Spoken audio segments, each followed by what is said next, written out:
Most men my age worry about their hearts giving out. I worried about that too, right up until the afternoon I learned my wife had spent the better part of a decade building a box to put me in, and that by the time I figured it out, the lid was already half closed, and my own fingerprints were on the inside. My name is Oliver Brandt. I'm 63 years old. I taught high school shop class for 31 years before my knees told me to quit, and I live in a brick rancher on the east side of Knoxville, Tennessee, that I bought back when you could still buy a house on a teacher's salary. I drink my coffee black. I still go to the same barber I've gone to since 1994, and until about 2 months ago, I would have told you I was a contented man with nothing left to prove. Before I get into it, do me one small favor. Hit that subscribe button. I know most folks scroll right past, and I know it doesn't seem like much, but for a channel like this, it's everything, and it costs you nothing but a tap. Give the video a like while you're there, and tell me down in the comments where you're listening from. Now let me tell you about my wife. Her name is Margaret. Everybody calls her Maggie. We'd been married 22 years, which made her my second wife, and I used to say, my last good decision. She liked her crossword puzzles in ink, which should tell you something about her confidence. She liked sweet tea so sweet it made my fillings ache. She kept a vegetable garden out back that won a ribbon at the county fair one year, and she watched those Forensic Files reruns until 2 in the morning sometimes, and I'd lie there next to her hearing the narrator's voice come through the wall, and I never once thought to be afraid of a woman who studied how people got away with it. This all started in the middle of October, the week the first real cold front came down out of the mountains. Maggie had driven down to Savannah to help her younger sister, who'd just had a hip replacement. She'd been gone 4 days. I was doing what men do when their wives leave town. Eating sardines straight from the tin over the sink, watching Tennessee football with the volume too loud. Leaving my boots in the middle of the floor, because there was nobody to trip over them but me. Then we got a hard rain, the kind that comes sideways, and by morning there was a brown stain spreading across the ceiling in the back bedroom. So I did the sensible thing and called a roofer. Found one on my phone, outfit called Talbot Roofing, and a fellow named Dewey showed up inside the hour. Big quiet guy, ball cap, hands like catcher's mitts. He set up his ladder, pulled down the attic stairs in the hall, and climbed up with a flashlight to find where the water was coming in. I went back to my coffee and my game. About 15 minutes later, my phone buzzed. A text. From Dewey, who was 30 feet away from me, up in my own attic. It said, "Mr. Brandt, there's a framed-off room up here behind your insulation. Doors chained shut from this side. You know about this?" I laughed. I actually laughed out loud, sitting there at my kitchen table, because it was such a ridiculous thing to read. I typed back, "Dewey, there's no room up there, just rafters. You're looking at the chimney chase." 3 little dots. Then, "Sir, it's a door. There's a padlock and a chain. And I can hear something moving on the other side." I set my coffee down. I want you to sit with that one word for a second, the way I should have right then and didn't. Chained. Not nailed. Not boarded over. Chained shut from the outside. A man chains a door to keep something from getting out. You don't chain plywood to keep the weather honest. That's not a repair. That's a holding cell, and I'd been living under it for I didn't yet know how long. I went up that ladder faster than my knees have moved in 10 years. Dewey was standing back on the joists with his flashlight pointed at the far gable end of the attic, and there it was, a wall I had never seen. Studs and drywall framing off maybe a 6x8 space tucked into the eave, painted the same dingy white as the rest, sitting behind a wall of pink insulation bats that had been cut and refitted so neat you'd never look twice. A plain little access door. A length of hardware store chain looped through 2 eye bolts and locked with a padlock the size of my fist. And from behind it, faint, the sound of somebody shifting their weight. A cough. The creak of a cot. "Call the police," I said. My voice didn't sound like mine. "Already am," Dewey said, and God bless that man, he didn't argue. 2 Knox County deputies were in my driveway in under 10 minutes. I stood in my own hallway while they went up with bolt cutters, and I texted Maggie, "Something's wrong here. Call me right now." Nothing. She was probably wheeling her sister to a follow-up. That's what I told myself. A man will tell himself anything when the alternative is looking straight at the truth. They cut the chain. The door swung in. The room was empty. Not just empty, staged. A bare little space with a cot, a folded gray blanket, a portable electric heater still warm, a bottle of water with the cap off, a cheap tablet propped against the wall, screen still glowing, playing on a loop the sound I'd heard from below. Footsteps. A cough. The shift of a body on canvas. There was no body. There never had been. Somebody had set this little theater up and triggered it from somewhere else, timed so that a roofer crawling around my attic would hear a person where there wasn't one, get spooked, and call the law into my house. The younger deputy picked up the tablet with a gloved hand. "This was activated about an hour ago," he said. "Remote. Somebody turned it on while your roofer was up here." And that's the moment the floor tilted under me, even though I hadn't moved an inch. Somebody knew Dewey was in my attic. Somebody waited until he was close enough to hear, then reached out from miles away and tapped a screen and put 2 sheriff's deputies inside a secret room in my house with my name on the deed. This wasn't a break-in. This wasn't a prank. Somebody had built this, rehearsed it, and aimed it like a rifle, and every part of it pointed back at me. It took them about 2 days to find the rest of it. I'm not going to pretend I understood the moment I stopped being the homeowner and started being the suspect, because it happened so quiet I never heard the gears turn. One day it's deputies taking a report. The next it's a detective named Aaron Nash sitting at my kitchen table, with a legal pad and a paper cup of gas station coffee, asking me real gentle whether I'd ever rented a storage unit out on Clinton Highway. I hadn't, except he showed me I had.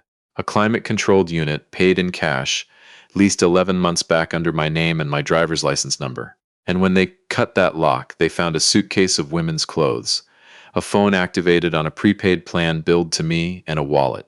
The wallet belonged to a woman named Della Knox, 38 years old, a home health aide from over in Maryville, who'd been reported missing by her landlord 9 days earlier.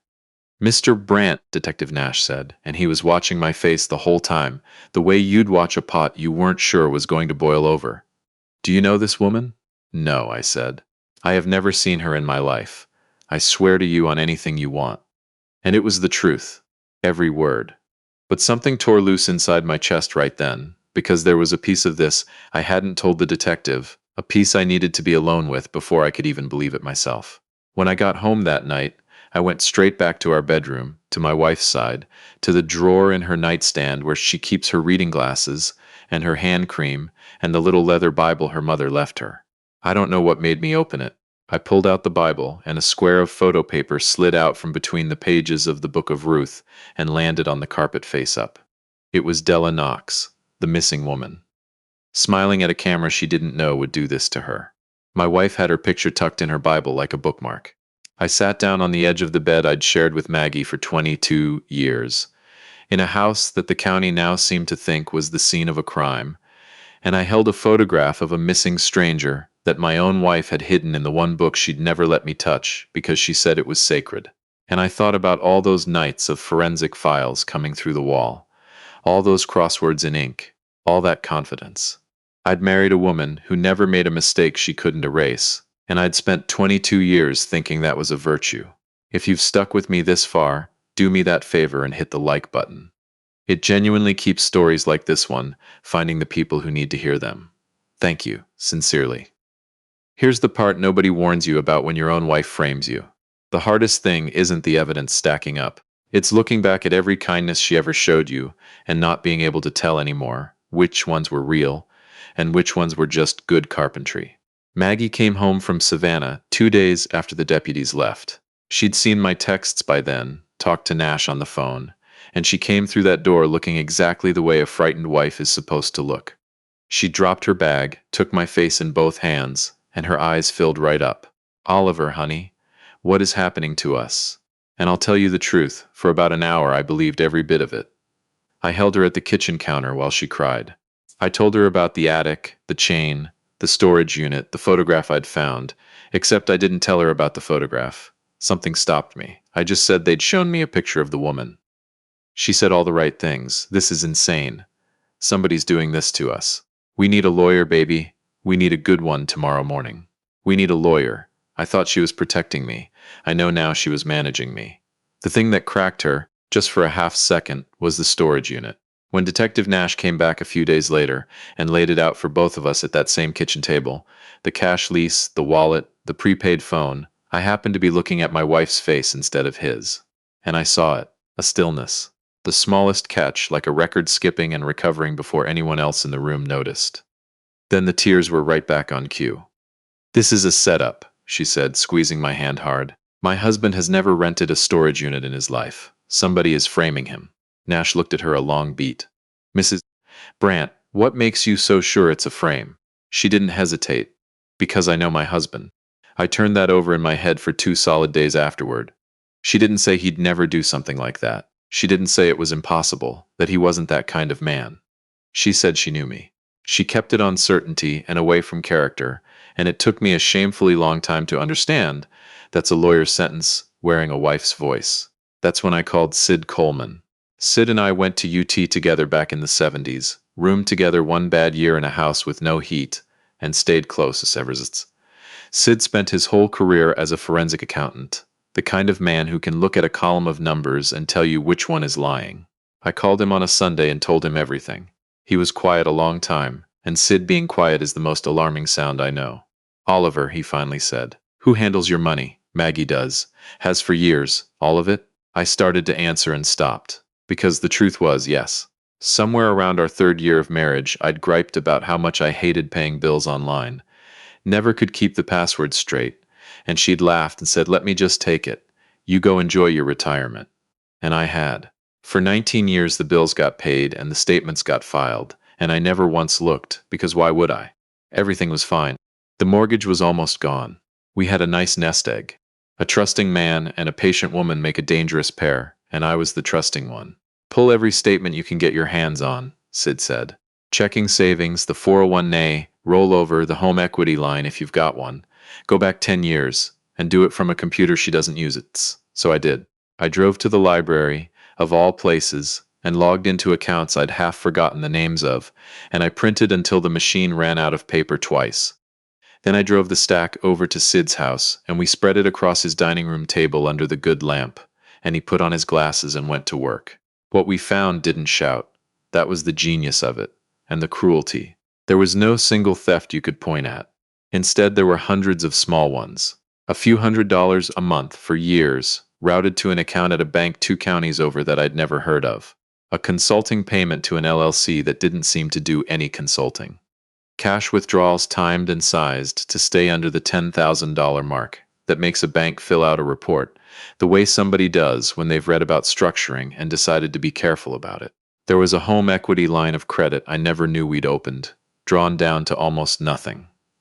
There was a whole life insurance policy on me, a big one, $300,000, with premiums coming out of our joint account for 6 years that I'd somehow never noticed because she filed everything and I never read it. Sid added it up twice to be sure. Across 9 years, the money that had quietly walked out of our marriage came to a little over $340,000. Drained retirement, tapped equity, and a fat insurance policy with my wife as the only name on the beneficiary line.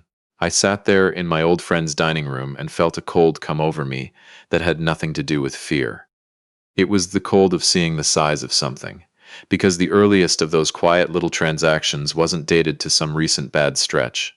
It was dated to 14 months after our wedding. She'd started building the door before we'd even finished hanging the pictures. Oliver, Sid said, taking his glasses off and rubbing the bridge of his nose. This isn't anger. People who are angry are sloppy. This is a project. A person doesn't drain accounts this carefully and take out a policy this size and frame a man for a felony unless they've decided 2 things a long time ago. That they want everything, and that they want you gone in a way that a divorce could never get you gone. He looked at me. A divorce, you'd still be standing there. You'd still have half. You'd still come around. This way, you're in a cell and discredited, and she's got the money and the insurance and a clean run at the door. A run to where? I said. That, Sid said, is the only thing I can't read off the paper. I found out where on a Thursday night, and I found out from her own mouth. My brother Wayne is 4 years older than me and spent 26 years as a corrections officer down in Chattanooga before he retired, which means he understands 2 things better than anyone I know: how people lie and how patient you have to be to catch them. I drove down and sat at his kitchen table and laid it all out: the attic, the storage unit, the photograph in the Bible, the money, all of it. Wayne listened without saying a word, which from him is the same as another man screaming. When I finished, he said, "Who does she talk to?" "The truth, I mean. Not you." "The one she tells things to." "Yvonne," I said. "Yvonne Park. They've been thick as thieves since before I met Maggie. Talks to her on the phone for hours. Always takes the call out in the sunroom with the door shut so she doesn't bother my TV." Wayne nodded slow. How long's that baby monitor been in your sunroom? I looked at him. Wayne, we don't have kids. We never had a baby monitor. I know, he said. But you're fixing to. I want to be plain about something because I've coached Little League and I usher at my church, and I have never in my life gone looking for a fight. Revenge is not in my nature, but patience is. 22 years of patience with a woman who turned out to be using every ounce of it against me, and I figured it was high time patience worked for me instead. Wayne ordered the monitor with cash from a phone that wasn't mine, had it shipped to his place. I drove home, told Maggie I'd gone to see my brother to clear my head, and she put her arms around me in the doorway and said, I'm so glad you're back. I worry about you out there alone. And I held her and counted her heartbeats and felt absolutely nothing, and that nothing scared me more than rage ever could have. I set the monitor up on a Sunday while she was at the grocery store, tucked behind the dusty potted fern on the sunroom sill that neither of us had moved in 15 years. Took me 6 minutes. I drove the receiver down to Wayne's, made sure the sound came through clean on his end, and drove home in time for supper. She made meatloaf, asked if I was sleeping any better. Getting there, I said. Then I waited. 3 weeks of being Oliver Brandt, devoted husband, cooperative person of interest. 3 weeks of answering Detective Nash's questions like a man with nothing to hide, of letting my wife hold my hand in front of him, of watching her perform such flawless worry that there were nights, late ones, where I lay awake half convinced I'd dreamed the whole thing up out of grief and old age. Then, on a Thursday in November, Yvonne Park came up from Chattanooga to visit. I told Maggie I was going to Sid's to watch the game, kissed the top of her head, and drove exactly 6 blocks before I pulled over, parked under a dead streetlight, and put in my earbuds. For the first half hour it was nothing. 2 women catching up, a daughter's engagement, a recipe, somebody's gallbladder surgery. I sat there in the dark, feeling like the world's biggest a fool, a 63-year-old man hiding in his own car listening to his wife discuss a casserole. Then her voice changed. I'd never heard it do that before, not in 22 years. It dropped, went cooler and flatter, the warmth draining out of it like somebody letting the air out of a tire on purpose. He doesn't suspect a thing, my wife said. He brings me coffee in the morning, Yvonne. He patches the porch step. That detective is circling him, and he just keeps being Oliver. He's never once looked past the end of his own nose. He never could. And the Knox woman? Yvonne asked. Tucked away, Maggie said. Down in Gulf Shores. I paid her enough to stay put through the new year and keep her phone off. By the time she surfaces, it won't matter. He'll already be the answer to every question they're asking. His name's on the unit. His prints are on the wallet. The money trail runs straight through accounts with his name on them. I don't even have to do anything anymore. It just builds itself now. It's got its own weight. There was a pause. Then Yvonne, quieter, almost careful, and what about you? Lyle's got the place in Belize ready, my wife said. 2 weeks past New Year's the insurance clears and I'm gone. Somewhere warm. Somewhere Oliver Brandt has never been and never will. And then she laughed. Easy, light. The most relaxed I'd heard her sound in months. The laugh of a woman watching a long, careful plan come in for a soft landing. I sat in that cold car under a dead streetlight and listened to my wife laugh about the box she'd built me, and the man named Lyle and the house in Belize, and the warm somewhere she was running to on the back of my ruined name. And I felt that quiet come down over me again. Still. Cold. Total. I didn't call my brother. I didn't call Sid. I drove home, and I slept like a baby, because for the first time since the attic, I knew exactly what I was looking at. Now let me tell you about Della Knox, the home health aide from Maryville, because she matters and I won't have her painted as a villain. 2 days after Yvonne's visit, I hired a private investigator named Hollis Reed, a retired sheriff's detective Sid vouched for, a man who keeps his whole personality in a manila folder. I gave him one job, find the missing woman. It took Hollis 5 days. She was right where my wife had said, a budget motel off the highway in Gulf Shores, Alabama, paying cash, registered under a name 1 letter off her own. Hollis got pictures. He got her talk, and he got a sworn, notarized statement from a frightened woman who, it turned out, had never fully understood what she'd signed up for, and who understood it a great deal better once a former detective sat down across from her in a motel lobby and explained, kindly but clearly, what the word accessory can mean. She wasn't a criminal.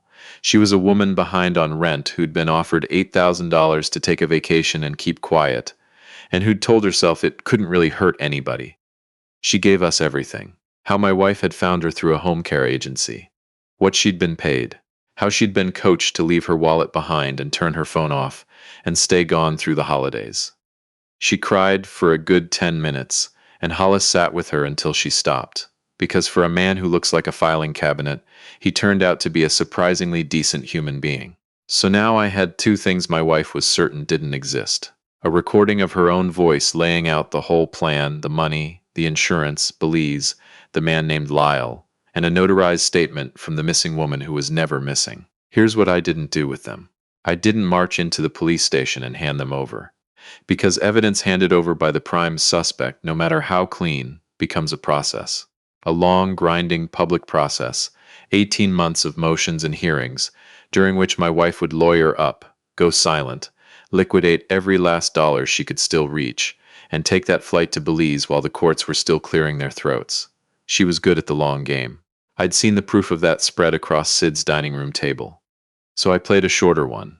On a Friday evening, while my wife sat in the sunroom with a glass of wine and her crossword, I sat at the kitchen table and I sent two things from an email account she'd never seen to her own phone number: an audio file and a photograph of Della Knox, alive and tan, standing in the Gulf Shores motel parking lot, holding up that morning's newspaper so the date showed clear, no message, no name, nothing to explain it. Then I closed the laptop, rinsed my coffee mug, and went to bed. She came down the hall about half an hour later. I lay there with my eyes barely open and watched her stop in the bedroom doorway, phone in her hand, and go completely still. I want you to understand. In 22 years, I had never once seen my wife be still. She was always doing something, straightening, planning, managing the air in a room. She stood in that doorway like a woman who'd heard a noise in the dark and couldn't tell which direction it came from. She stood there a long, long time. I let her. Then I rolled over and pretended to sleep, and somewhere behind me I heard her breathing change. The next morning I drove down to Detective Nash's office and set Hollis Reed's full report on his desk in a clasped folder, because if I was going to do a thing, I was going to do it neat. The statement. The photographs of Della alive. Sid's reconstruction of 9 years of money. The call logs that proved I'd been across town at a parking garage the morning the storage unit was leased in my name. The recording, last. Nash read for the better part of 20 minutes without once looking up. When he finally did, he said, "Mr. Brandt, I owe you an apology, Aaron," I said. I'd never called him by his first name before. I think we both already knew I never went up in that attic with a chain. He picked up his phone. They arrested my wife on a Tuesday morning cold enough to fog your breath. 14 counts when it was all said and done, conspiracy and fraud, and filing a false report, and the structuring, and a couple of words I'd never heard before that the lawyers seemed very excited about. Yvonne Park was charged, too, down in Chattanooga, for everything she'd known and helped hide. Della Knox got immunity for telling the truth, which I'd asked Nash for personally, because she'd been the only one in the whole rotten business who'd cried. The man named Lyle, the one waiting on a house in Belize, never even made it onto a plane. Turns out a frozen account and a partner in handcuffs makes a man reconsider his travel plans real quick. My wife took a plea rather than risk a jury hearing her own voice laugh about it, and a judge gave her 11 years. They walked her out of our house in handcuffs at 9 in the morning, and I stood in the doorway in my robe and watched. She looked back at me once on the way to the car. And for the first time in 22 years, I couldn't read her face. I couldn't find the calculation working behind her eyes, couldn't locate the woman who'd studied me the way a forger studies a signature until he can sign it in his sleep. She just looked at me. And I nodded once, because there was a thing she never understood about her own husband, and it was the crack right down the middle of her perfect plan.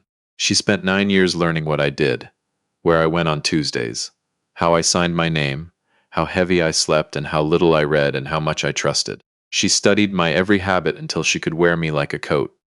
But she never once spent a single minute wondering what I was thinking. She mistook a quiet man for an empty one. She built her whole house on the idea that because I never raised my voice, there was nothing underneath it. I'm 63 years old. I don't slam doors and I don't make speeches, and I have never needed the last word in my life. I just needed the last move. She gave 9 years to building a box for me. I emptied it in 3 weeks, and I have not lost 1 hour of sleep since. Somewhere out there, 11 years from now, my wife is going to walk back out into the daylight a free woman, and she's going to spend the rest of her days looking over her shoulder for a ghost she made out of a man she thought she'd already used up. She knew my name. She knew my signature. She just never bothered to learn my spine. And that, in the end, was the only thing she ever got wrong. If this story meant something to you, do me a kindness and tap that like button and subscribe, and stick around, because there are more of these where the quiet ones win in the end. Thank you for being here with me. I'll see you on the next one.